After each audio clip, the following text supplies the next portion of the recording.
Dr. Stone, we'd love to start with your background. So could you tell us where you were born and where you grew up? I was born in Savannah, Georgia, and kind of grew up all over Georgia. My dad was a 4-H home demonstration agent, and so I've lived in Moultrie and Cairo, and I finished high school in Albany, Georgia. And at age 16, I went to college, actually in Atlanta, and then attended every school that I could in Atlanta before they made me come to Alabama. I did the Morehouse undergraduate, Atlanta University when it was still called Atlanta University. It's called Clark Atlanta now, and Emory, the Emory School of Medicine.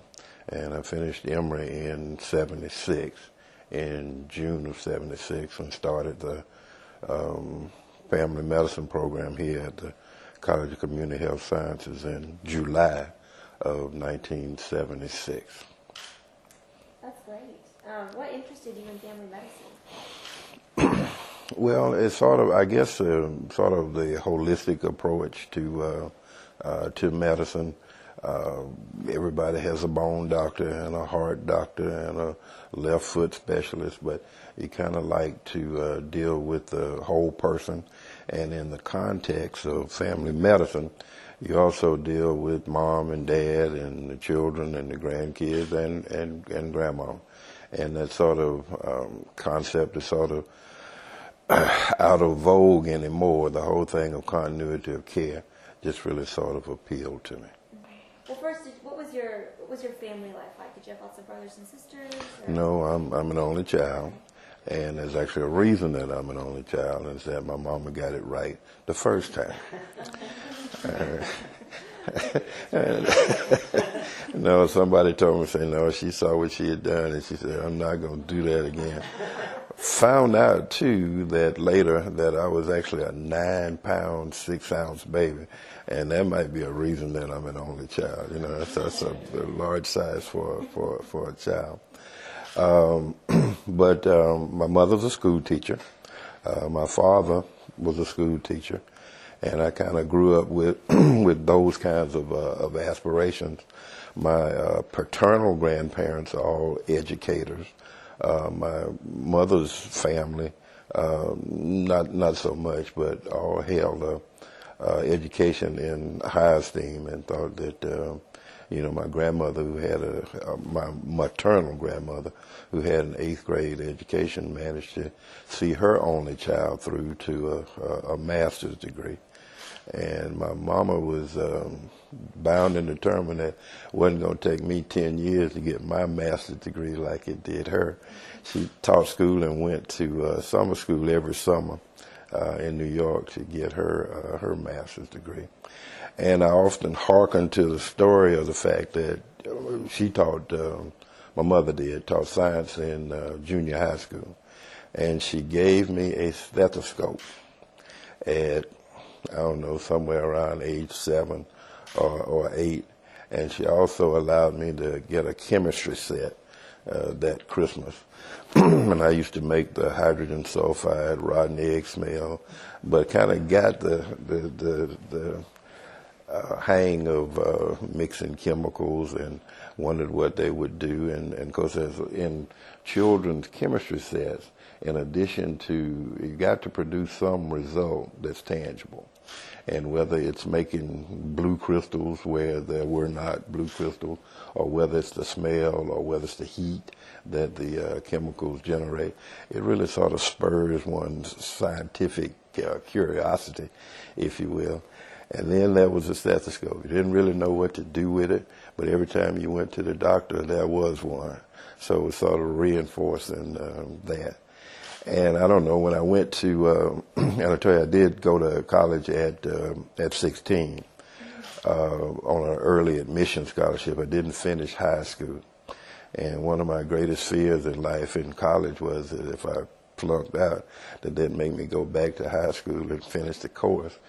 And that almost came to pass because I didn't do too well my first year. But I was in a pre-medical curriculum. And to their credit, and I had kind of given up the dream there for a minute. I was tired of labs, and I didn't want to do the heavy lifting that was necessary.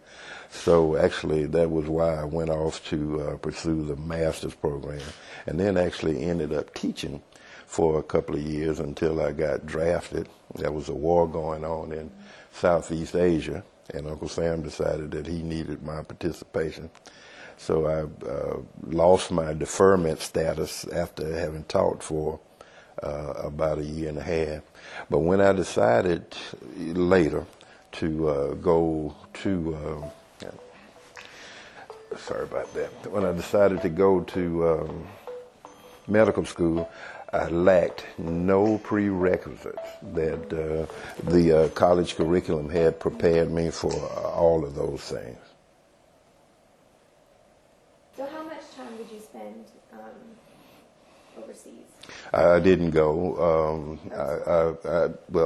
I enlisted in the Marines rather than submit to the draft, and ended up spending my whole reserve obligation of 6 years stateside. Okay. So, and I was able to. I was shut of that by the time I came to Tuscaloosa. But from 1969 through 1975, I was a member of the organized Marine Corps Reserve. Are we working in some sort of medical capacity? Yeah, when I got out of the active duty in the Marines, I joined something called the Georgia Regional Medical Program, and it was more or less a quasi-governmental agency. We did things like we ran educational programs for doctors in categorical areas like heart disease and cancer, and I actually participated and actually ran a cancer registry in the state of Georgia. Okay, well, I hope you don't mind my backtracking again just a bit, but I wondered what it was like to grow up as an African American in the South during the 1960s. Mm-hmm. Yeah, I finished college in 1965. I mean, we're talking right in the middle of that thing. And my wife and I, and you might have noticed she's a little younger than I am, but we were standing on the steps of the Lincoln Monument, from which Martin Luther King gave his "I Have a Dream" speech. And that speech was on August 28th, 1963.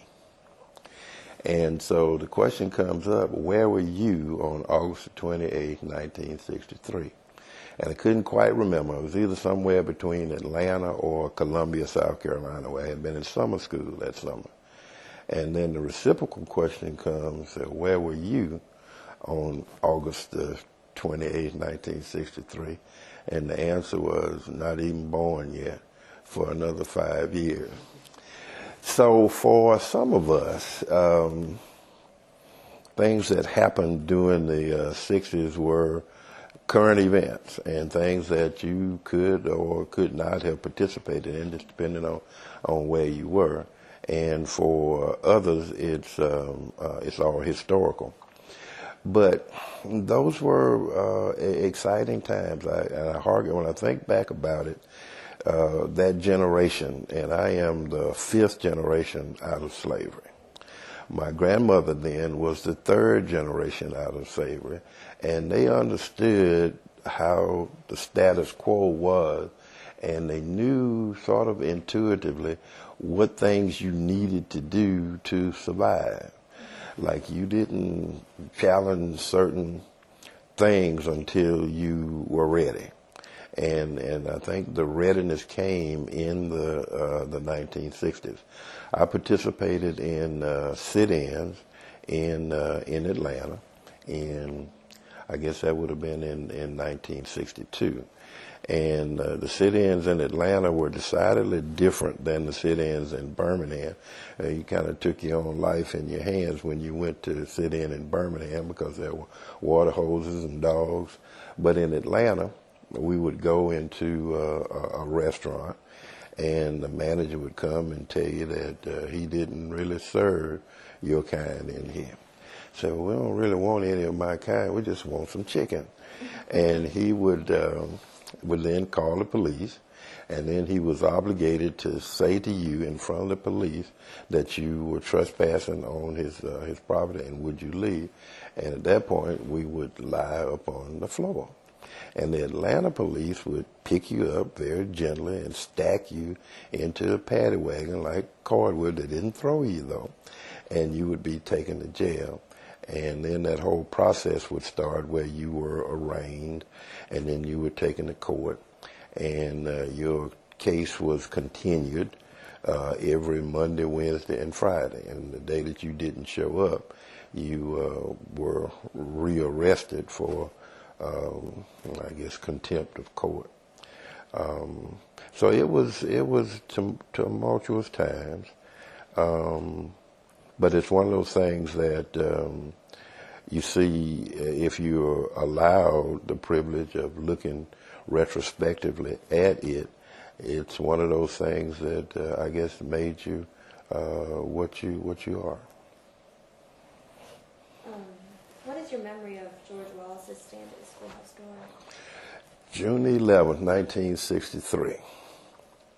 And I don't know where I was June 11th, 1963 either, but, and I don't know where in relationship the confrontation at the University of Georgia was, but I knew Hamilton Holmes. Hamilton Holmes had come from Morehouse to go to the University of Georgia, he and his female companion.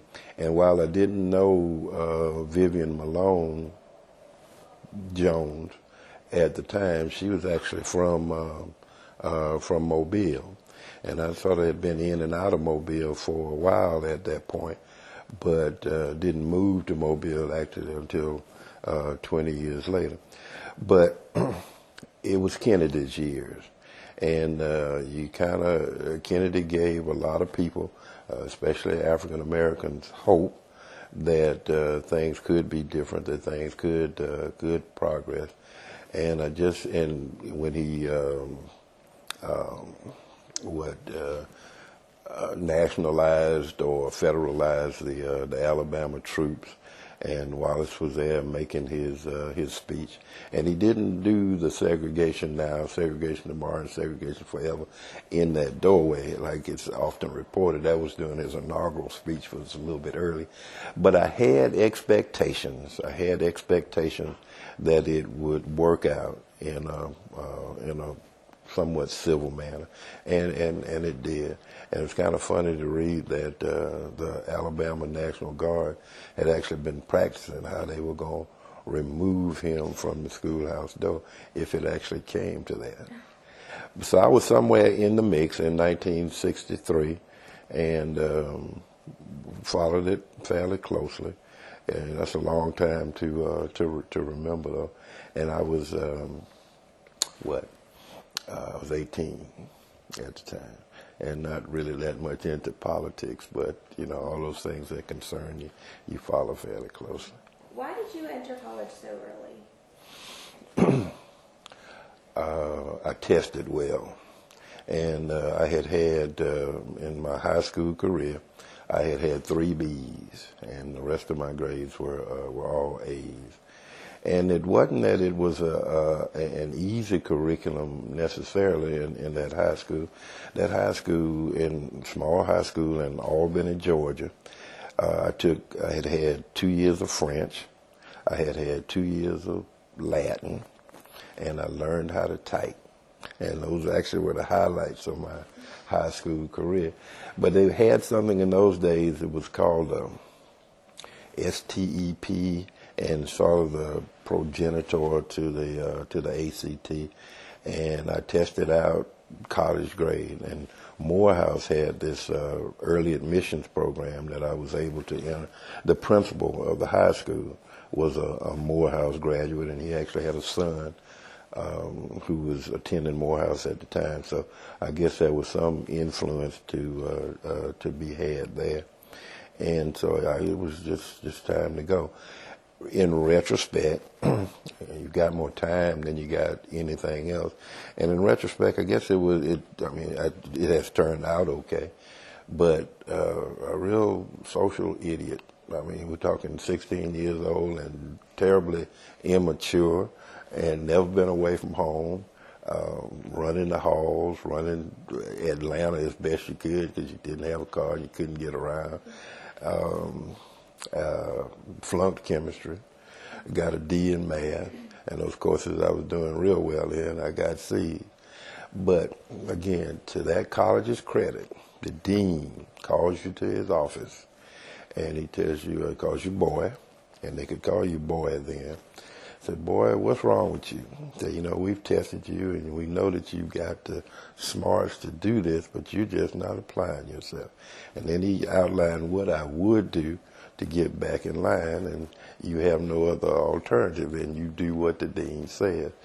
And probably by the first semester of my second year, I was actually on the dean's good list. By then, it was probably too late at that point to actually get a good enough GPA to be real competitive in medical school, but who knew? And I'd like to tell you that I'd gained some intelligence and some foresight by then, and that was why I didn't apply to medical school at that point. I went to graduate school instead, and my 2.7 GPA in undergraduate miraculously came a 3.9 in grad school, and the fact that I had all of my academic credentials intact. I had the general chemistry, the organic chemistry, the physical chemistry, the calculus, and so I had all the requisites nailed. And I guess I'd like to think that I got in on my own merits, but I'm not totally oblivious to the fact of affirmative action. And so with probably all that going for me was why the erstwhile Emory University accepted my first application. And were you interested in family medicine from the start? Probably for that the reason that I mentioned before, that really sort of liked the whole concept of continuity of care.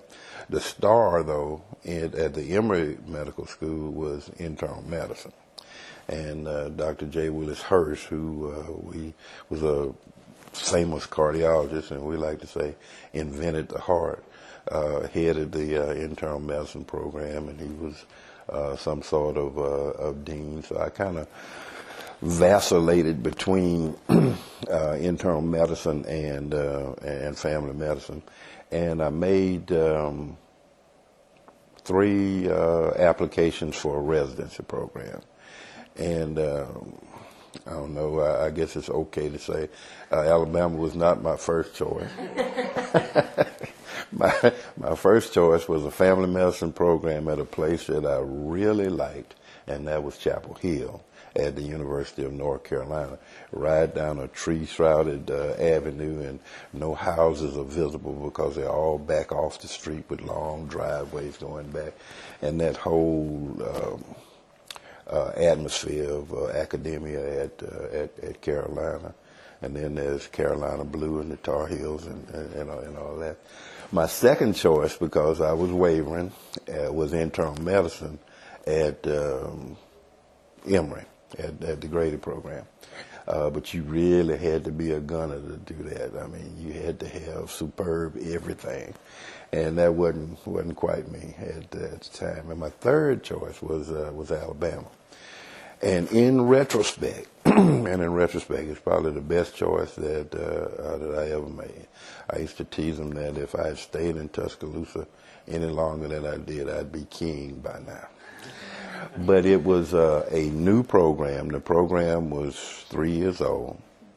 And again, I guess the Lord takes care of fools and babies. It's kind of stumbling. They had more money than they knew what to do with. We kept hearing that such and such a faculty member from Harvard had been stolen from Harvard and he'd gone to Alabama, mostly at UAB, but didn't really make that distinction. They were at Alabama now, and they had audio visual equipment coming out the walls, and it was a new building over here, this old building over here now, and it breaks my heart to see that building, but I really like this new edifice. And wasn't really an Alabama football fan yet at that point, but it turns out to have been a good lick. And the other thing, again, I wish I could tell you I was foresightful enough to realize it, but it was the only residency program in town. Is that in Birmingham or Chapel Hill, probably the family practice resident would have to fight with the OB resident to deliver babies, to fight with the surgical resident to even second assist in surgery, fight with the peds, fight with the neonatal resident. But here it was all your oyster. My first rotation was high-risk pediatrics, the neonatal, the NICU. And man, we really had a good time because you were learning things and you were acquiring skill. Dr. Bobo, my hero, delivered a baby in the back seat of a Sports Fury on the parking lot at Druid City. His name, Billy Ray. Never forget, he weighed 1 pound, 8 ounces.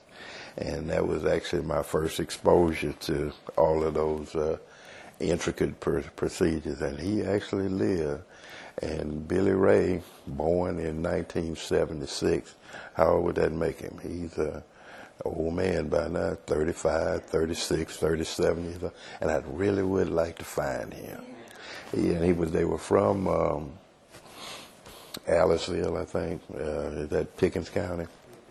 And I think about him a lot during the intervening years, but those were really the reasons, sort of the fact that it was the only residency worked out well, but it worked out real well. What was it like being one of the first black residents? Didn't really know that either. We kind of stumbled into that. But the first night that we were here, old Dr. DeShazo took us down, and we were the first full class. We were the third class, and there were 12 of us, and that was the capacity of the program. Dr. DeShazo took us down to some hole in the wall downtown, where they had sort of like the what was that, man? Logan's, where they throw the peanut shells on the floor, and it was a sleazy little place. But his intention, I think, and it worked out real well was to cohese the group, to cause some bonding, and it worked out real well. I don't really think. Again, being a child of the 60s, you expect racism, and you get to be fairly adroit at handling it. And I don't know, Ms. Saxby, whether you looked at the magazine or not, but there's the pictures on the cover, but there's also a one-page massage of that whole experience. And Dr. Scutchfield, who was the dean's associate dean or some such thing at the time, asked the question, say, what will you do on some Tuesday afternoon when you're required to do a pelvic examination on some white female and she won't let you?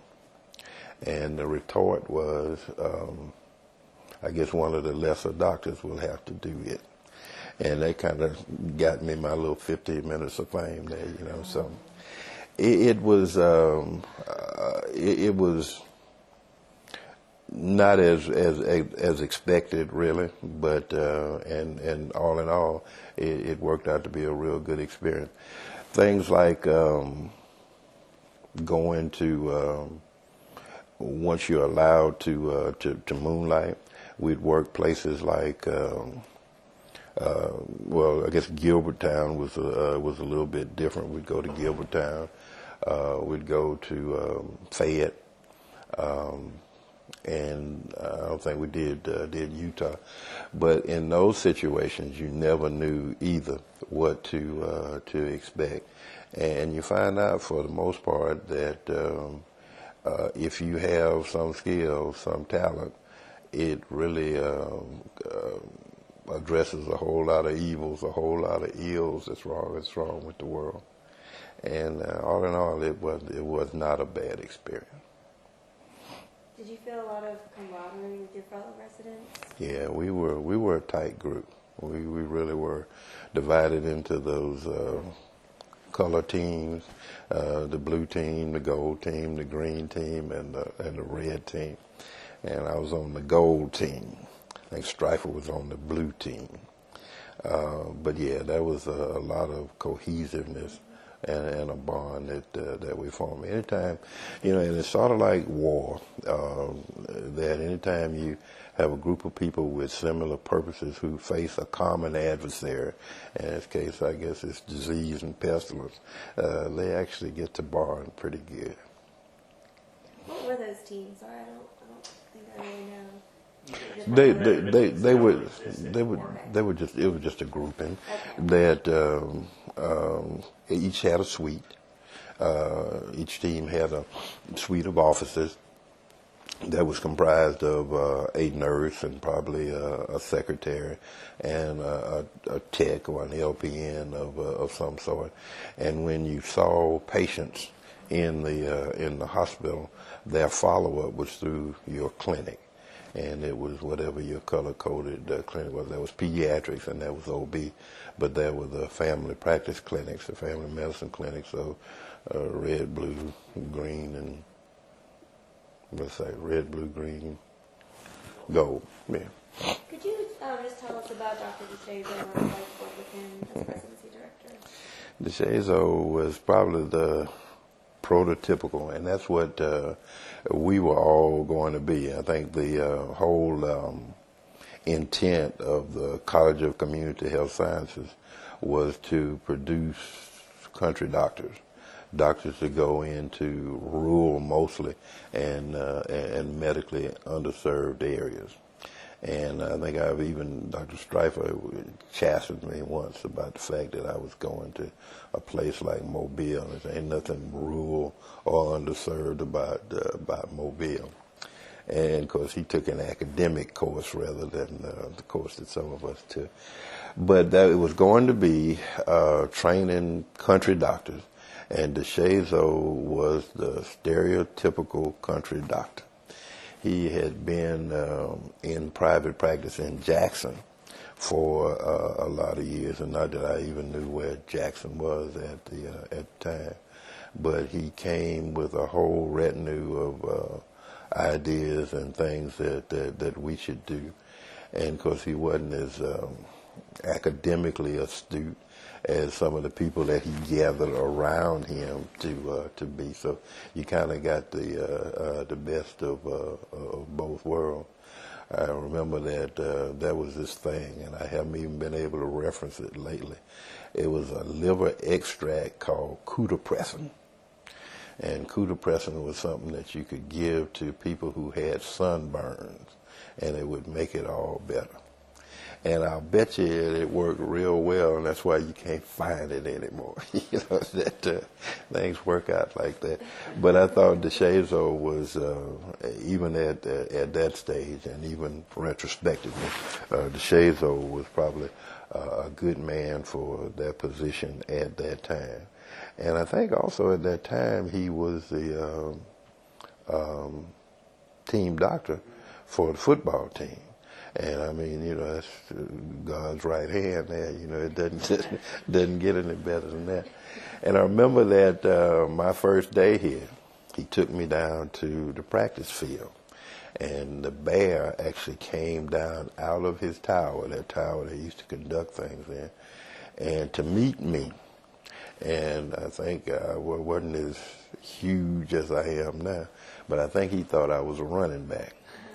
And then when he found out that my time in the 100 was measured in minutes rather than seconds, he went back up in the tower. And I actually have a letter written to me from and signed by Bear Bryant. My archival system isn't real good, so I can't find it from time to time. But there are people in Mobile that would probably shoot me to get that letter.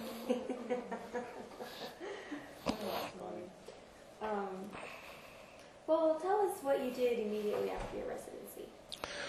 I was on a National Health Service Corps scholarship, and I was obligated then to serve a period of time, in my case it was 2 years, in a medically underserved area. And the medically underserved area that I settled upon was West Tuscaloosa. And it really sort of blows your mind. It's how they draw these maps, but there were no doctors in West Tuscaloosa, so I served my 2 years commitment in the West Tuscaloosa Community Health Center, which at that time was on Herman Avenue, which is like maybe 2-3 blocks parallel to 32nd Street, which I think is where the West Tuscaloosa Community Health Center is now. And we were in a little building, I think probably used to be a church, but they've really gone uptown now. But I spent 2 years there, and to fulfill that obligation. And again, in retrospect, it was really a good 2 years. I got to do continuity of care, and was on staff at Druid City. Was even able to moonlight some in the emergency room at Druid City. I thought that sometimes when Alabama was playing football in town, I was the only doctor working, because everybody else was at the football game. And got to hang out some with my hero, Dr. Bobo. And it was a good experience. And it also gave me the opportunity to practice being in private practice. They used to bring me these forms, these insurance forms, going to private insurers and to Medicaid, Medicare. And I just didn't really want to sign them. And I didn't sign them for the most part, just shoved them into a corner until they made me realize that if I didn't sign them, the institution didn't get paid. I was getting a salary, so it wasn't real important to me. So by the time I got to private practice, I was disabused of all of those bad habits. You know? So I was able. Then I found one of the experiences that I had early in private practice that I was overwhelming. The practice was overwhelming my insurance clerk, and she'd do what she could, and then what she couldn't do, she'd hide them in the desk. And I wasn't smart.